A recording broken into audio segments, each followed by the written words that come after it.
তিনি ছিলেন একাধারে আধুনিক নার্সিং সেবার অগ্রদূত, একজন স্বনামধন্য লেখক এবং পরিসংখ্যানবিদ।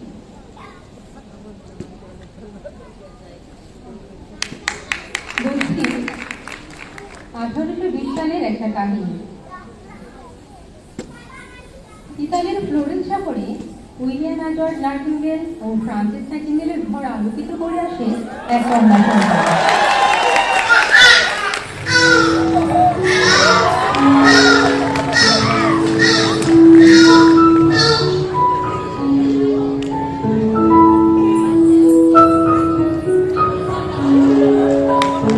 ফাটাফাটি হ্যাঁ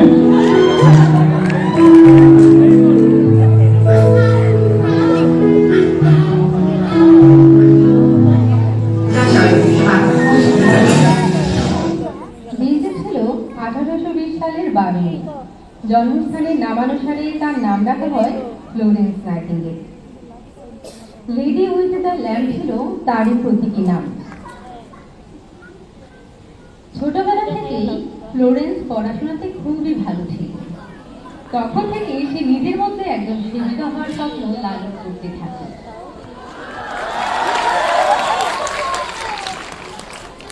ফ্লোরেন্সের যখন 17 বছর বয়স, তখন তাকে উচ্চশিক্ষা লাভের জন্য লন্ডন শহরে পাঠানো হলো। কিন্তু গতানুগতিক শিক্ষার প্রতি তার তেমন আকর্ষণ ছিল না। সেবাকীর জীবনের ব্রত হিসেবে গ্রহণ করবেন, এই ছিল তার অভিলাষ। ফ্লোরেন্স মা বাবার কাছে তার স্বপ্নের কথা জানান, কিন্তু মা বাবা তাকে প্রত্যাখ্যান করে।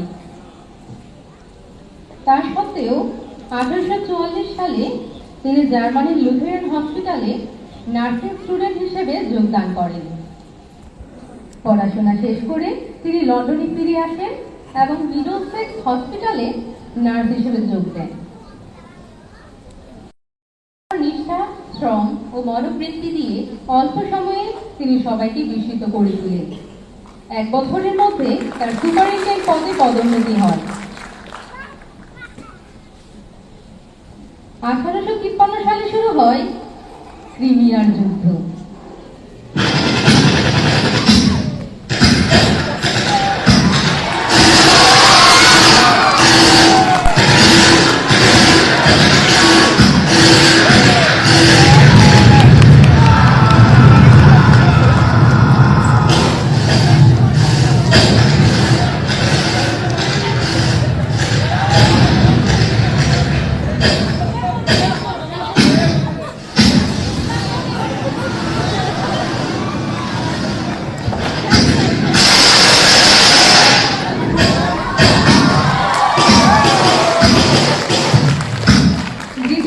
অবতরণ করেন ক্রিমিয়াতে।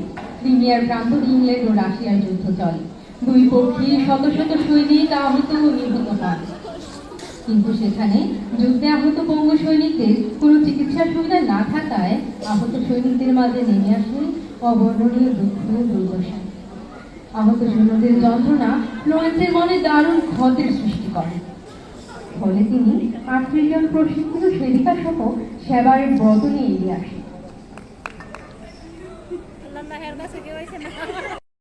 সেবা প্রদান করতে থাকে।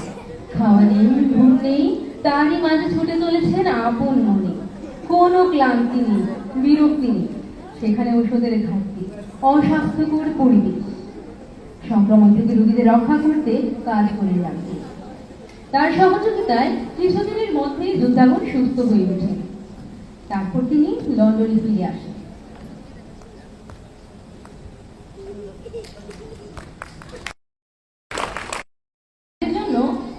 তাকে ব্রোঞ্জ দিয়ে সম্মাননা জানানো হয়।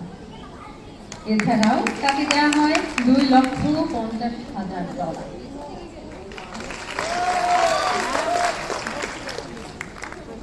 তারপর ওই অর্থ দিয়ে তিনি 1860 সালে স্যান্টাহাস হসপিটাল স্থাপন করেন। পরবর্তীতে তিনি নার্সের জন্য নার্সিং ট্রেনিং স্কুল স্থাপন করেন, যার নাম ছিল নাইটিঙ্গেল ট্রেনিং স্কুল।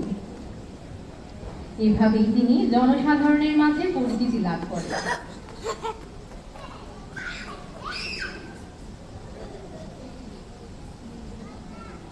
আজ 12ই মে, সেই মহিয়সী নারীর জন্মদিন। তার অদম্য ইচ্ছাশক্তি, অক্লান্ত পরিশ্রমের কারণেই সারা পৃথিবীতে আজ নার্সিং পেশা সম্মানিত ও প্রশংসিত। রাতের আধারে প্রতিষ্ঠাটি নিয়ে তিনি অসুস্থদের সেবা প্রদান করতেন। এই কারণেই তাকে লেডি উইথ দ্য ল্যাম্প উপাধি দেওয়া হয়। নবীয় সেবিকার শুভ জন্মদিনে তাকে জানায় বিনম্র